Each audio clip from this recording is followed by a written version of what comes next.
जरूरत नहीं पड़ेगी। जरूरत नहीं पड़ेगी। शुरुआत करो। शुरुआत करें। खड़े रहो, आप कहाँ जा रहे हो? नमस्कार, मैं ब्रजेश कुमार, फाइनेंशियल एडवाइजर। आज मैं आपको शेयर बाजार में हो रहे उतार चढ़ाव को लेके एक अनुभवी व्यक्तित्व जो इकोनॉमिकल एक्सपर्ट है मिस्टर मुकुल गोयल जी, मैं उनसे आपको मिलवाना चाहता हूँ। धन्यवाद ब्रजेश जी।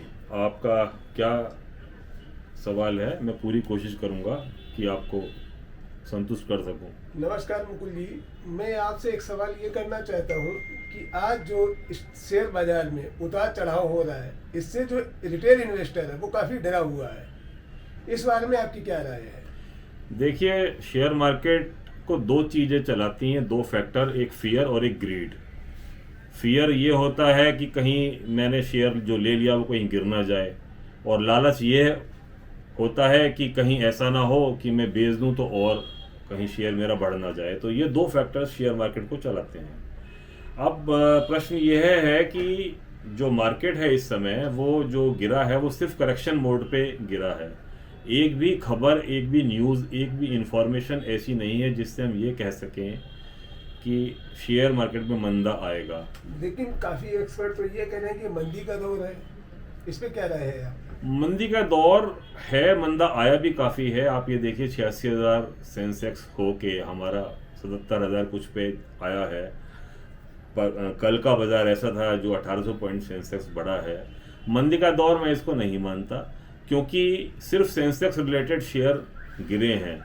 बहुत सारे कैश सेगमेंट के जो शेयर हैं वो उनमें कोई ज़्यादा गिरावट नहीं हुई है, तो इसलिए इसको मैं कोई मंदी का दौर नहीं मानता। दूसरी बात यह है कि मंदी का दौर शुरू होता है ग्लोबली, तो ग्लोबल में भी कहीं बहुत ज़्यादा शेयर मार्केट गिरा नहीं है, इसलिए मैं इसको मंदी का दौर नहीं मानता। ये सिर्फ इसको करेक्शन ही मानता ये केवल करेक्शन मोड है जी। तो आपके अनुसार अभी करेक्शन 12 से 14% हो चुका है, इससे ज़्यादा भी होगा या यहीं पे स्टेबलाइज हो जाएगा?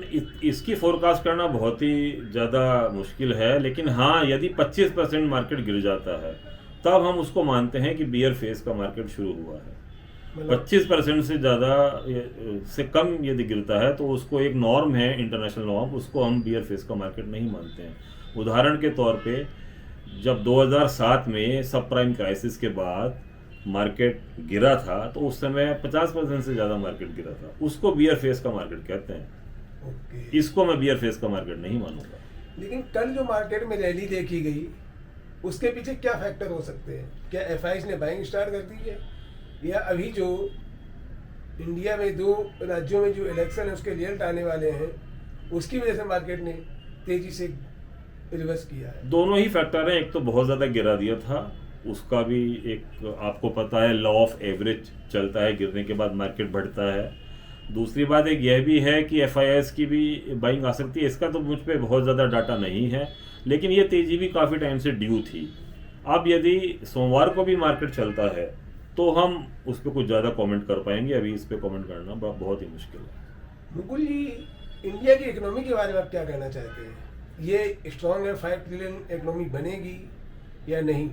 बिल्कुल बनेगी, इसमें तो कोई शक वाली बात ही नहीं है।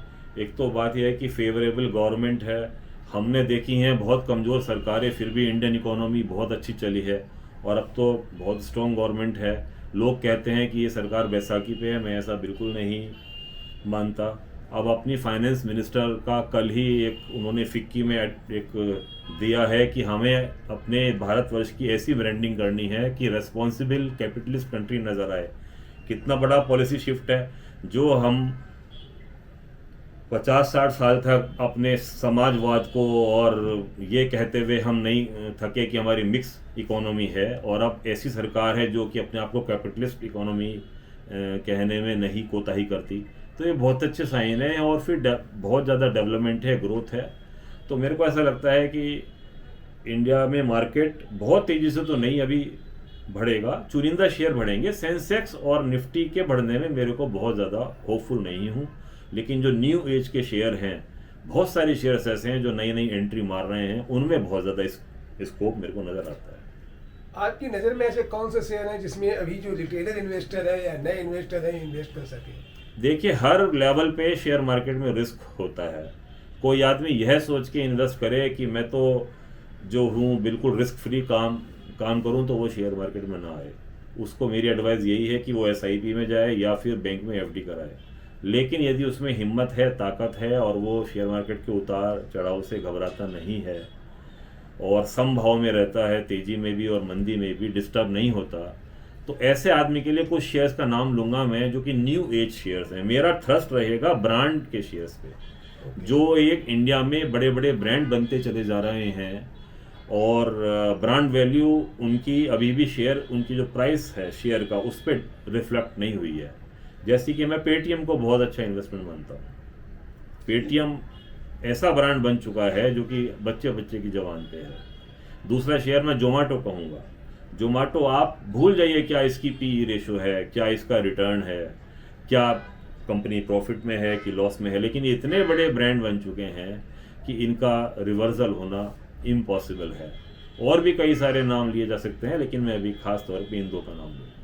लेकिन अभी एक एलिगेशन लगा था पेटीएम पे कि चाइना के साथ कुछ इनका कोई एग्रीमेंट हुआ था, उसको लेके सरकार ने इन पे कुछ रिस्ट्रिक्शन लगाए थे, तो क्या ये सही है या गलत है? चाइना की बात मुझे नहीं पता, लेकिन हाँ आरबीआई ने एक क्वेश्चन दिया था कि पेटीएम वॉलेट पे पैसा ना डालें इन्वेस्टर्स। तो वो तो 6 महीने पुरानी बात हो गई। उसी बात को लेके 1000 रुपये से शेयर गिर के 350 रुपये रह गया था। लेकिन अब फिर शेयर का रेट शायद कल जो बंद हुआ है वो 900 रुपये के आसपास हुआ है, तो वो खबर तो डिस्काउंट हो चुकी है। चाइना वाली बात जो आप बता रहे हो वो मेरे संज्ञान में नहीं है, लेकिन मैं ऐसा मानता हूँ कि बच्चे बच्चे की ज़बान पे पेटीएम है, वो बहुत बड़ा ब्रांड है और यूनिक सर्विसेज भी देता है। तमाम सारे और बिजनेस में भी जाने की इसकी तैयारी है। सिर्फ एक दिक्कत इस कंपनी के संग यह है कि यह टैलेंट एक्विजिशन नहीं करता। बहुत अच्छे लोग इनके यहाँ नौकरी में नहीं आते। एक ये ही सिर्फ दिक्कत है, लेकिन मुझे लगता है ये पेटीएम और जोमेटो और 2-4 नाम लिए जा सकते हैं, ये अच्छे शेयर्स हैं। पीएसयू सेक्टर के बारे में आप क्या कहना चाहते हैं? ये पिछले 2 साल से काफ़ी बुलिश है और अभी जो 10-12% का कलेक्शन हुआ है उस पर काफ़ी डाउन आए हैं, 30% तक शेयर डाउन हुए हैं। तो क्या इन्वेस्टर्स को यहाँ पे इन्वेस्टमेंट करना चाहिए या अभी रुकना चाहिए? देखिए ब्रजेश जी, बात ऐसी है, मैं 1990 से पीसीओ को ट्रैक करता हूँ। 1990 से पहले तो पीएसयू की लिस्टिंग ही नहीं होती थी। लिस्टिंग जब सबसे पहले हुई तो ये सब शेयर सेल है, सेल की लिस्टिंग मुझे याद है 60 रुपये की हुई थी 40 साल पहले। आज भी वो 112 पे अवेलेबल है।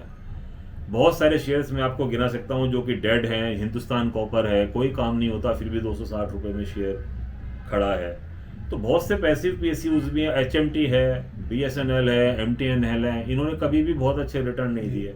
तो I am not a very big fan of PSUs.